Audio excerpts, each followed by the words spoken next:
Man in America podcast, hosted by OG Foxy.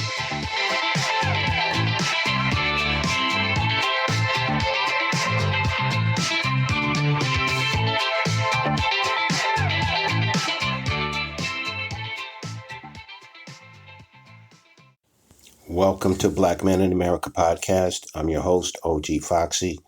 We cut through the noise and dive into the heart of the most pressing issues facing our country today. We witness a tale of two leaders, one defined by humility and service, and the other by controversy and divisiveness. So let's get into it. Kamala Harris and Tim Walz visit a high school band. I was in band when I was your age. Sometimes you hit the note, sometimes you don't. But all that practice makes for beautiful music. And so we wanted to come by just to let you know that our country is counting on you. All of you. You are leaders. Your generation, all that you guys stand for, everything you have at stake is what is going to propel our country into the next era. That had to be exciting and inspirational for those students. CNN's Dana Bash interviewed Harris and Walz. Vice President Harris said Donald Trump said he was going to allow Medicare to negotiate drug prices. The steps that you're talking about now, why haven't you done them already? Well, first of all, we had to recover as an economy, and we have done that. I'm very proud of the work that we have done that has brought inflation down to less than 3%. The work that we have done to cap the cost of insulin at $35 a month for seniors. Donald Trump said he was going to do a number of things, including allowing Medicare to negotiate drug prices. Never happened. We did it. So now, as I travel in the state of Georgia and around our country, the number of seniors that have benefited, I was in Nevada recently, a grandmother who showed me her receipts. And before we capped the cost of insulin for seniors at $35 a month, she was paying hundreds of dollars, up to thousands of dollars a month for her insulin. She's not doing that anymore. Another Trump lie. All he did was decrease the taxes for the rich. Vice President Harris said Donald Trump killed the border bill. I will say this, that Joe Biden and I, and our administration, worked with members of the United States Congress on an immigration issue that is very significant to the American people and to our security, which is the border.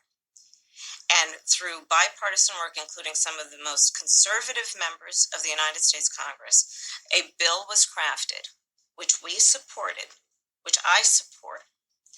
And Donald Trump got word of this bill that would have contributed to securing our border. And because he believes that it would not have helped him politically, he told his folks in Congress, don't put it forward. He killed the bill. A border security bill that would have put 1,500 more agents on the border. And let me tell you something, the Border Patrol endorsed the bill. And I'm sure in large part because they knew they were working around the clock, and 1,500 more agents would help them. That bill would have allowed us to increase seizures of fentanyl. Ask any community in America that has been devastated by fentanyl what passing that bill would have done to address their concern and a pain that they've experienced. So you would push that legislation again. I just want to ask about... Not only push it, I will make sure that it comes to my desk and I would sign it. Trump doesn't want what's best for the country. He only wants what's best for himself. Dana Bash asked questions, and both Walz and Harris answered them all. One of my highest priorities is to do what we can to support and strengthen the middle class.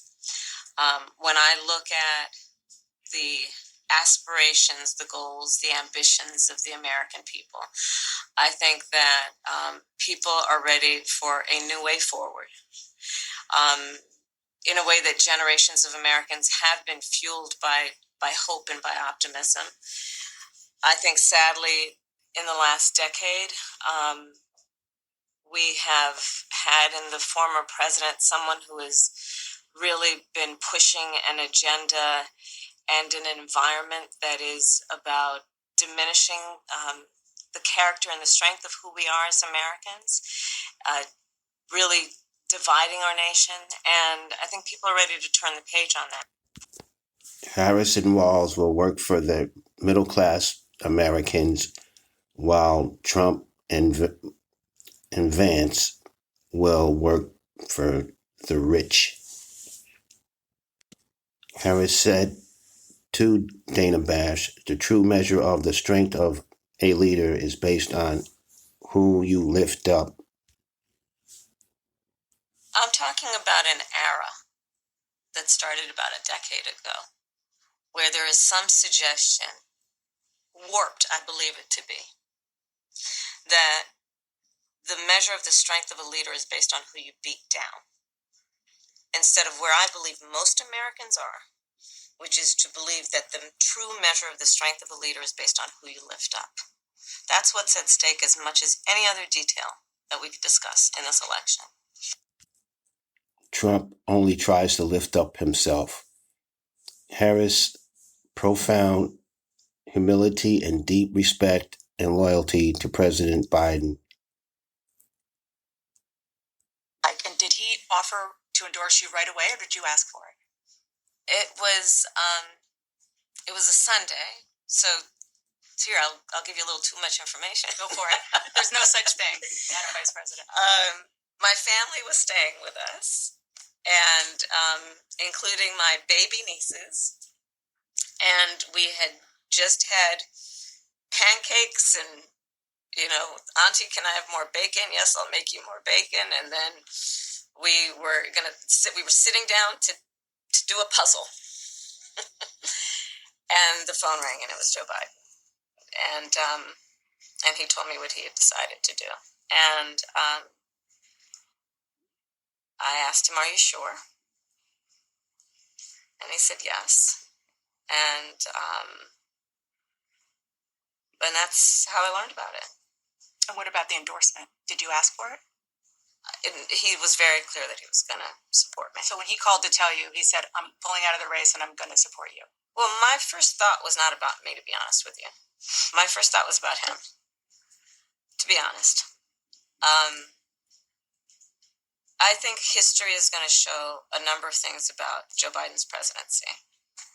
I think history is going to show that in so many ways it was transformative, be it on what we have accomplished around finally investing in America's infrastructure, investing in new economies, in new industries, what we have done to bring our allies back together and have confidence in who we are as America and grow that alliance, what we have done to stand true to our principles, including the one of the most important international rules and norms, which is the importance of sovereignty and territorial integrity. And I think history is going to show not only has Joe Biden led an administration that has achieved those extraordinary successes, but the character of the man is one that he has been in his life and career, including as a president, quite selfless and puts the American people first. President Biden will be remembered as a great president. Harris was asked about people who want to go back to Donald Trump.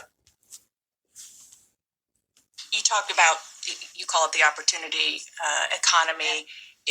You are well aware that right now many Americans are struggling. There's a crisis of affordability. One of your campaign themes is "we're not going back."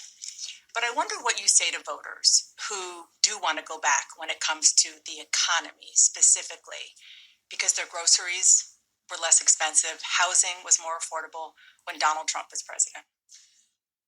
Well, let's start with the fact that when Joe Biden and I came in office, during the height of a pandemic, we saw over 10 million jobs were lost. Literally, we were all tracking the numbers. Hundreds of people a day were dying because of COVID. The economy had crashed. In large part, all of that because of mismanagement by Donald Trump.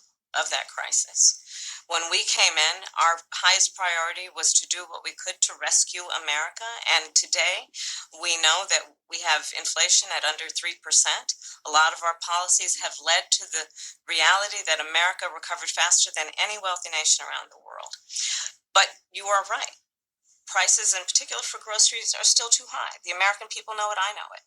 Which is why my agenda includes what we need to do to bring down the price of groceries. For example, dealing with an issue like price gouging. What we need to do to extend the child tax credit to help young families be able to take care of their children in their most formative years. What we need to do to bring down the cost of housing.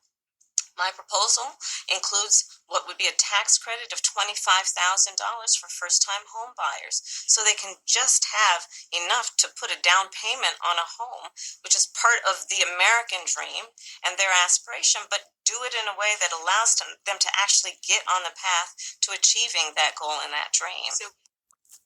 Under Trump, the grocery store shelves were bare and landlords were not receiving any rent from their tenants. Kamala was asked about turning black. I want to ask you about your opponent, Donald Trump. I was a little bit surprised. People might be surprised to hear that you have never interacted with him, met him face to face. That's going to change soon. But what I want to ask you about is what he said last month. He suggested that you happened to turn black recently for political purposes, questioning a core part of your identity. Yeah. Any same old tired playbook. Next question, please. That's it? That's it. That question was insulting, and she was right by not answering it. Tim Walz on his son, Gus Walz. Governor, a moment that you shared, that the world shared with your son, Gus.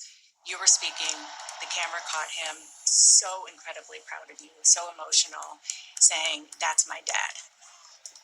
Yeah, I don't know as a father I could have ever imagined that. I'm grateful for so many reasons to be on this ticket, but that moment, to understand what was really important, to have my son feel a sense of pride in me, that I was trying to do the right thing. And it was, you try and protect your kids, it brings notoriety and things, but it was just such a visceral, emotional moment that I'm grateful I got to experience it, and I'm so proud of him. I'm proud of him. I'm proud of Hope. I'm proud of Gwen. She's a wonderful mother, and these are great kids. And I think the one thing is talking about the era we're in is our politics can be better. It can be different. We can show some of these things, and we can have families involved in this. And I hope that I hope people felt that out there, and I hope they hug their kids a little tighter, because you just never know, and life can be kind of hard. And last question. Tim's son showed him love, which was nice to see. Why Walz spoke about infertility. I spoke about our infertility issues because it's hell, and families know this. And I spoke about the treatments that were available to us that had those beautiful children there. That's quite a contrast in folks that are trying to take those rights away from us. And so I think people know who I am. They know that record. They've seen that. I've taught thousands of students. I've been out there. And I won't apologize for speaking passionately, whether it's guns in schools or protecting of reproductive rights. The contrast could not be clearer between what we're running against. The Vice President's position on this has been clear. And I think most Americans get it if you've been through that. I don't think they're cutting hairs on IVF or IUI. I think what they're cutting hairs on is an abortion ban and the ability to be able to deny families the chance to have a beautiful child. Trump and Project 2025 would rid people of these choices. Walz has a message to students. Hey everybody, Coach Walz here. Hey, it's back to school time. Got your first assignment. Google Project 2025. This is Donald Trump's insane plan of what he wants to do for America. And trust me, it is crazy. Whether it's banning abortion, whether it's using government to seek revenge on his opponents, or gutting things like Medicare, Department of Education. Look, this stuff, nobody's asking for it. Nobody's asking for it except billionaires, the most extremists, weirdos, are asking for this. But it's not just weird, it's dangerous. It's dangerous to our way of life. It's dangerous to our democracy. So get up to speed on it. Go take a look at this and then get out and do something about it. Help the campaign. Get out, talk to your neighbors. Make sure that these guys never get a chance to implement this plan. Project 2025 would kill democracy. Gwen Walls had some things to say to J.D. Vance. So let me use my teacher voice.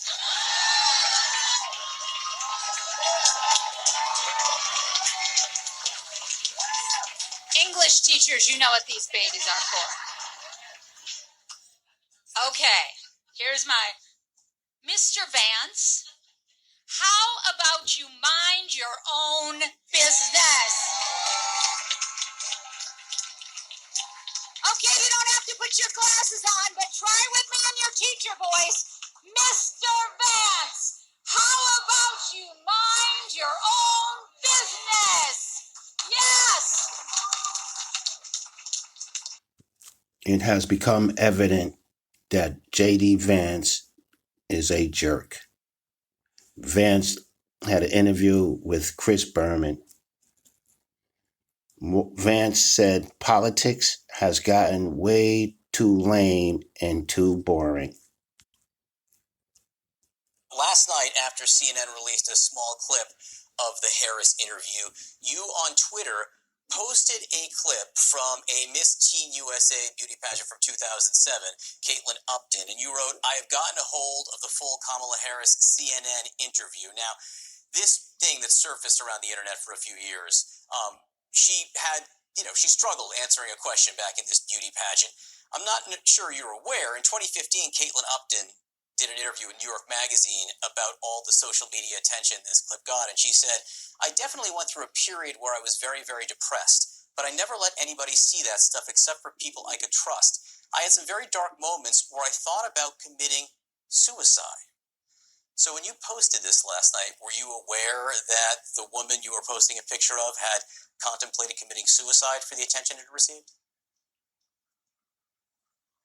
No, certainly not, John, and my heart goes out to her, and I hope that she's doing well. Look, I've said a lot of things on camera. I've said a lot of stupid things on camera. Sometimes when you're in the public eye, you make mistakes, and again, I think the best way to deal with it is to laugh at ourselves, laugh at this stuff, and try to have some fun in politics. I posted a meme from 20 years ago, and I think the fact that we're talking about that instead of the fact that American families can't afford groceries or health care, young families can't afford to buy a home to raise their families in, those are the real crises that we should focus on, and there's nothing that says that we can't tell some jokes along the way while we deal with the very serious business of bringing back our public policy.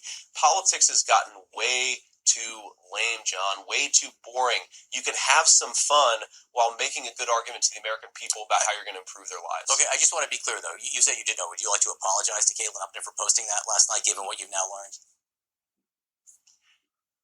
John, I'm not going to apologize for posting a joke, but I wish the best for Caitlin. I hope that she's doing well. And again, what I'd say is one bad moment shouldn't define anybody, and the best way to deal with this stuff is to laugh at ourselves. Making fun of people struggling mentally is lame and stupid. And that was John Berman, not Chris. Football season is just a few days away. He asked the question, you voted against a bill to protect IVF access. This is how Vance answered that question. How would this work if a state, and you believe that states should have the right to make these decisions, if a state bans IVF, but Donald Trump says he wants to guarantee and or pay for IVF for everyone who wants it, how would that work if a state banned it? Well, John, I think it's such a ridiculous hypothetical because Alabama, which is maybe the most conservative state in the entire union, has actively protected fertility access and fertility treatments. There's no state in the union, whether a right-wing state or a left-wing state, that I think is trying to ban access to fertility treatments. And if Alabama is protecting this stuff, I think it's safe to say the whole country is as well. So, but the court, look, I think that what Donald Trump again wants to do is protect access. who's to say there's not another court in another state that could decide that IVF should be banned? It happened in Alabama for a minute. You also voted against a measure in the Senate that would have guaranteed access to IVF around the country. So it's possible, right? Well, two things, John. First of all, yes, a court made that decision in Alabama, and like the next second, the Alabama state legislature fixed that problem and ensured women had access to these fertility treatments. And all that I voted on, John, is for religious liberty. Don't get it twisted. Trump Vance are anti-IVF. Berman asked Vance, Trump is sharing QAnon statements and misogynistic memes. Do you support that? Here is Vance's answer. You were talking about Donald Trump's social media.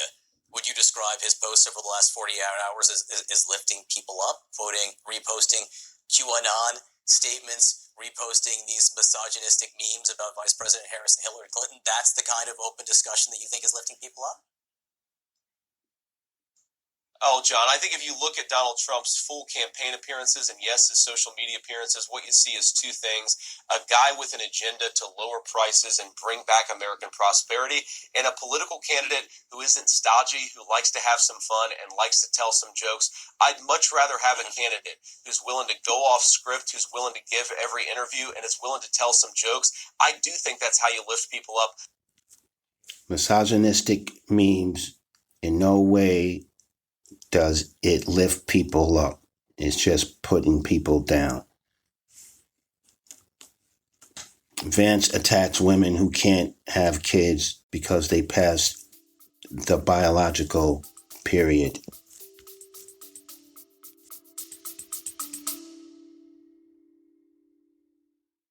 Ratings and reviews can help the Black Man in America podcast reach a wider audience, and donations will improve the quality of our content. To donate, just click on the support the show link. Thank you.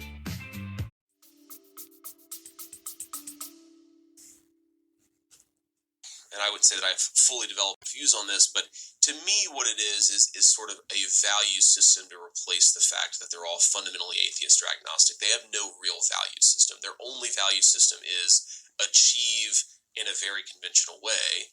And so the idea that somehow they're pursuing racial or gender equity is like the value system that gives their life meaning. Well, of course, they all find that value system leads to misery and leads to unhappiness. And so I think that what happens is, like, whenever you really pursue something, right? Like, let's say a doctor gives you a medicine to cure a disease and it doesn't work, right?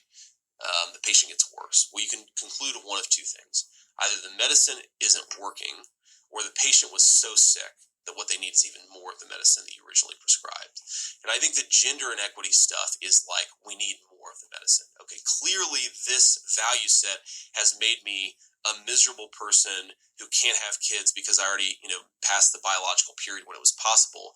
And I live in a 1,200 square foot apartment in New York and I pay $5,000 a month for it. But I'm really better than these other people. What I'm going to do is project my racial and gender sensitivities on the rest of them. And the reason that our society is broken is because these people don't think the exact way that I think. Even though the way that I think has made me a miserable person, I just need to make more people think like that. So we're going to teach this in our schools, in our universities, even in our elementary schools, because once everybody agrees with me, then everything will finally come full circle. It's obvious that Vance is talking about himself.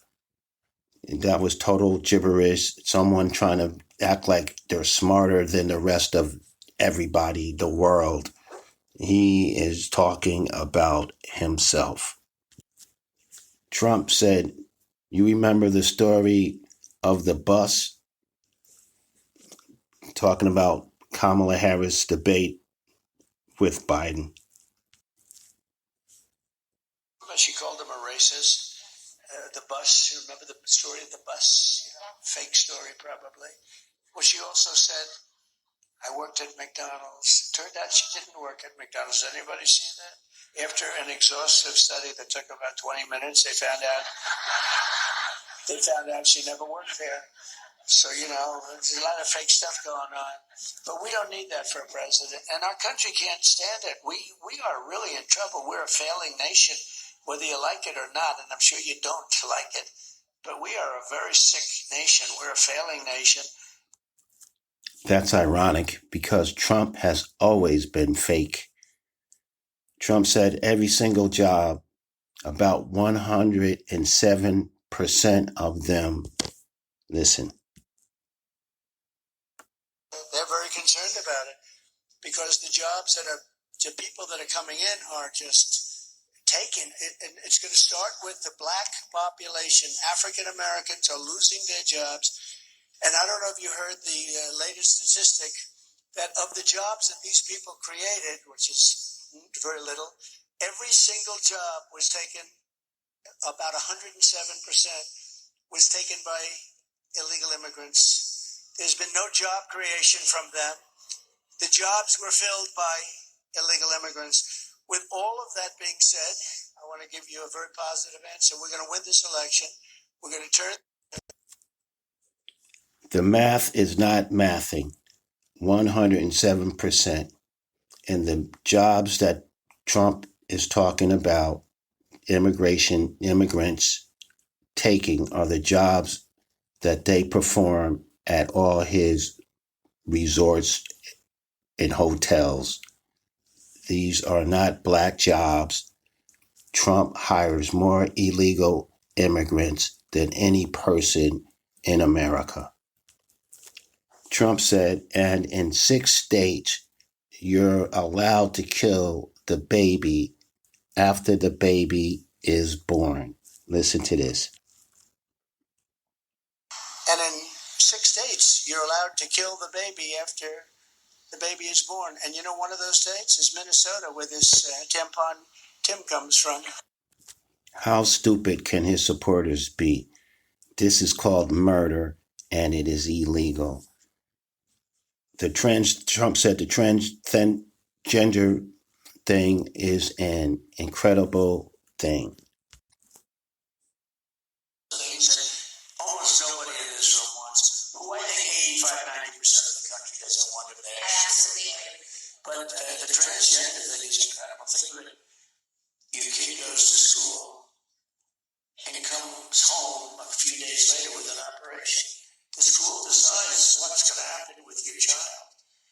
And many of these childs, 15 years later, say, what the hell happened? Who did this to me? This is total nonsense. Your child goes to school and then comes home after an operation at school. This is nonsensical. Trump said he or she ended up winning the gold medal. They say, who did this to me? It's incredible. Just to finish that boxing, so the Italian girls, and the left is not a hard punch for those of you not into pugilistic affairs. But the left is just sort of a guarding punch, right? So she's fighting this person that's transgendered, and the guy, boom, hits her with the left.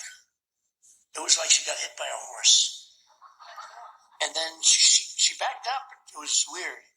She's sort of like, and then he hits her with another left, and she said, that's enough, I can't take that. He ended up winning the gold medal. And there was another one who also transgendered, and he or she ended up also winning the gold medal. Tiffany said it, I didn't. See, I'm a politician. I have to be politically correct. I'm a mom. I have to protect my kids. No, but think of it. So the two people, the transgender, the whole thing is crazy. Have you seen? Well, she should sue Donald Trump for defamation. Trump said they never say Trump's a great speaker. I saw her make a speech. It was so bad. And after they get off, this was one of the greatest performances we've ever seen in our country. With me, I make a speech. I speak for 2 hours. Everybody loves it. I got thousands of people, by the way, outside trying to get in. They never said Trump's a great speaker. I don't even want that, but I must be a great speaker, right? I must. We got thousands of people.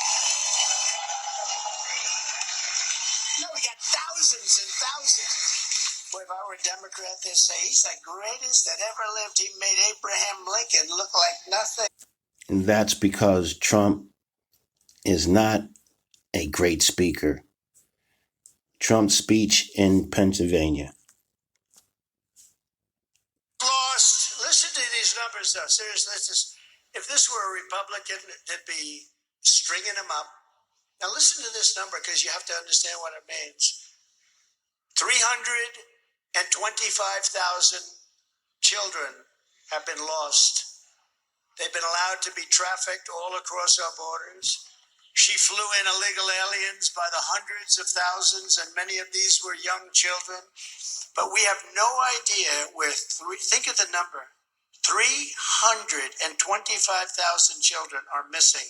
Many are dead. Many are involved in sex operations. Many are working as slaves in different parts of probably this country and probably many others.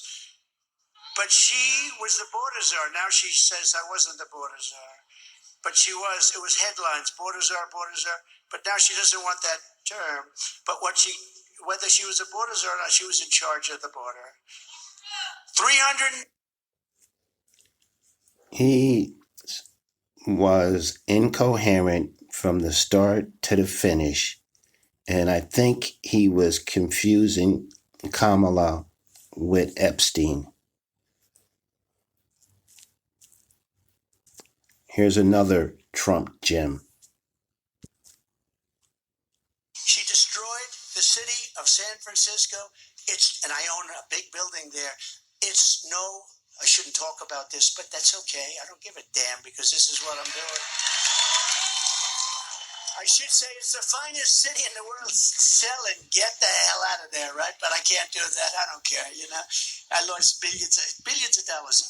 Somebody said, what do you think you lost? I said, probably 2-3 billion. That's okay. I don't care. They said, you think you do it again? And that's the least of it. Nobody. They always say that, I don't know if you know, Lincoln was horribly treated.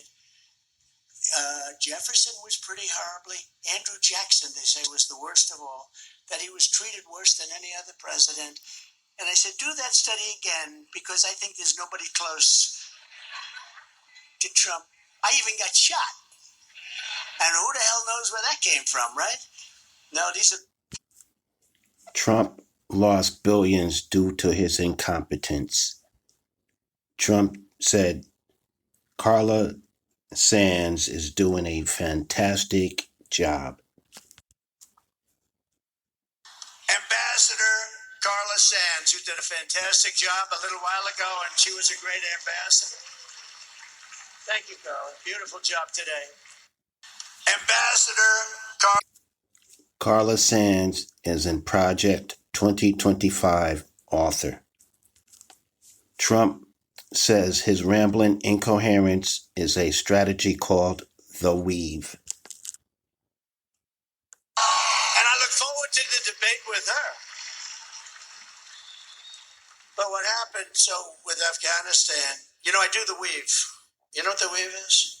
I'll talk about 9 different things, and they all come back brilliantly together. And it's and friends of mine that are like English professors, they say, it's the most brilliant thing I've ever seen. But the fake news, you know what they say? He rambled. That's not rambling. What you do is you get off a subject to mention another little tidbit, then you get back onto the subject, and you go through this, and you do it for 2 hours, and you don't even mispronounce one word. And they say he had 100,000 people. New Jersey, we had 107,000 people. They never like to report it, so I say it. But well, the weave is rambling. And that's a wrap on this episode of Black Men in America. As the political tides shift, it's up to us to stay informed, stay critical, and most importantly, stay engaged. Until next time, keep questioning, keep pushing, and keep fighting for the American we all deserve. And may God bless us all.